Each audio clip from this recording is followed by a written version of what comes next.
السلام عليكم ورحمة الله وبركاته. في البداية صلى الله عليه الصلاة والسلام. رب اشرح لي صدري ويسر لي أمري واحلل عقدة من لساني يفقهوا قولي. ازيكم أبطال الثانوية العامة، علم علوم وعلم رياضة وأدبي في كل مكان، عاملين إيه يا رب تكونوا بخير؟ طبتم وطاب ممشاكم ومسعيكم وتبوأتم من جنة ربكم أعلى المنازل. خلاص ساعات تفصلنا عن نهاية المسعى بتاعنا، سعينا وعملنا اللي علينا كلنا. حرفيا كانت سنة شاقة جدا على أي حد عنده ثانوية عامة، سواء كان أب وأم أو سواء كان طالب.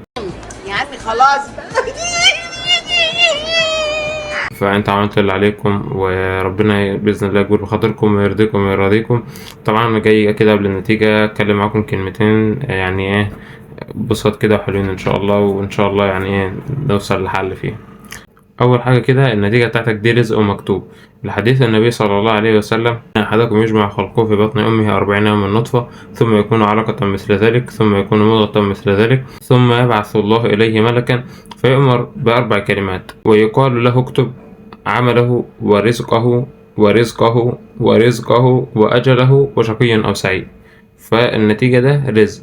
تمام. تاني حاجة، النتيجة ديت قدر من ربنا ليك. تمام.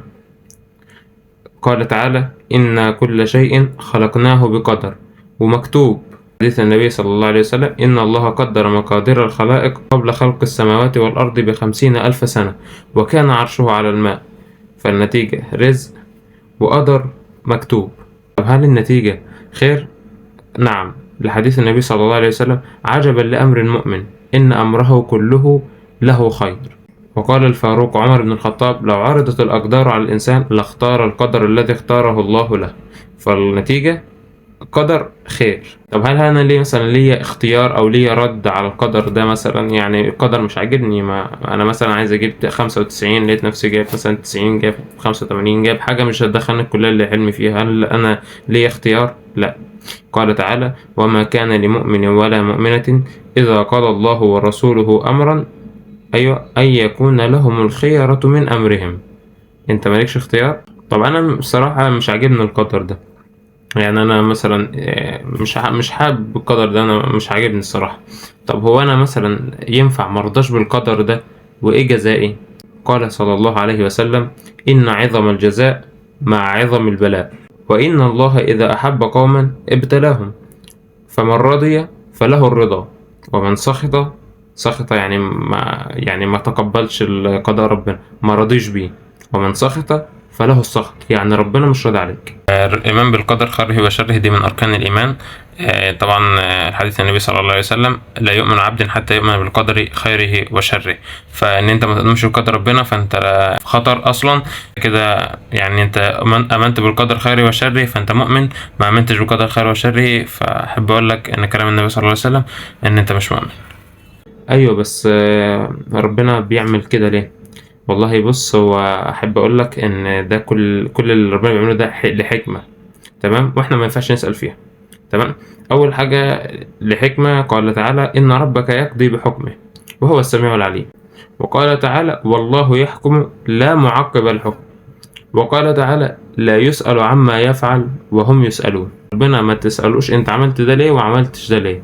تمام. لا يسأل عما يفعل وهم يسألون. احنا اللي نتسأل، احنا نتحاسب ونتسائل ومعمول لنا حساب والكلام ده كله. تمام. يعني الخلاصة من الاخر، انا جاي بس اقول لك ايه، ان اول حاجة النتيجة بتاعتك ده رزق. تاني حاجة قدر. تالت حاجة قدر خير. تمام. رابع حاجة القدر اللي انت اخترته ليك ده شر، والقدر اللي ربنا اختاره لك ده خير. قوله تعالى: وعسى ان تكرهوا شيئا وهو خير لكم، وعسى ان تحبوا شيئا وهو شر لكم. اسمع بالحتة الأخيرة: والله يعلم وأنتم لا تعلمون. ربنا عارف إنما أنت ما انتش عارف. تمام. فالنتيجة قدر ورزق، قدر خير ولازم ترضى بيه. قلنا: فمن رضي فله الرضا ومن سخط فله السخط. ولو ما رضيتش بيه مش هيتغير يعني. تمام. انت لو ما رضيتش بيه برضه مش هيتغير، هيفضل زي ما هو يعني. تمام. بس انت اللي عليك ان انت ترضى بقضاء ربنا ليك، والنتيجة ديت خير ليك. يعني شوف كم واحد من زمايلك، شوف كم واحد من السنين السابقة كلها وما جابش مجموع، بس من الناس اللي مجتهده وبتشتغل، يعني مش من الناس اللي هي كانت مطنشه، من الناس المجتهده اللي بتشتغل. شوفوا مثلا كده واساله، قول له انت الكليه اللي انت دخلت فيها بقالك سنه ولا سنتين دي، انت حاسس ان هي خير ليك، وشايف مثلا ان هي الكليه ديت كويسه وحبك وحاببها والكلام ده، ولا ايه الدنيا ده؟ اساله مثلا بعد 5 سنين بعد ما خلص وبدا يشتغل، اساله بعد 10 سنين، هتلاقيه دايما بيقول لك والله انا لو يعني كنت عايز ادخل طب بشري، دخلت علوم، دخلت زراعة، دخلت تجارة، دخلت حسابات ومعلومات، انا دلوقتي مش عايز ادخل طب بشري، انا عايز افضل في الكلية اللي انا دخلتها دي. وسمعتها من مدرسيني، والله ما سمعت مدرس قال انا لو رجع بيا الزمن هدخل طب بشري، مع انهم كانوا مثلا اغلبهم علم علوم وعلم رياضة، اللي كان عايز يدخل هندسة، مدرس الفيزياء، مدرس الاحياء، مدرس الكيمياء، مفيش، كله يقول لك انا لو رجع بيا الزمن تاني هدخل علوم وهدخل مع ان علوم كان داخلها مش بمزاجه، ما كانش حاببها، هدخل علوم وهدخل الكلية اللي ربنا كتبها لي. بس كده، اتمنى ما اكونش طولت عليكم. السلام عليكم ورحمة الله وبركاته.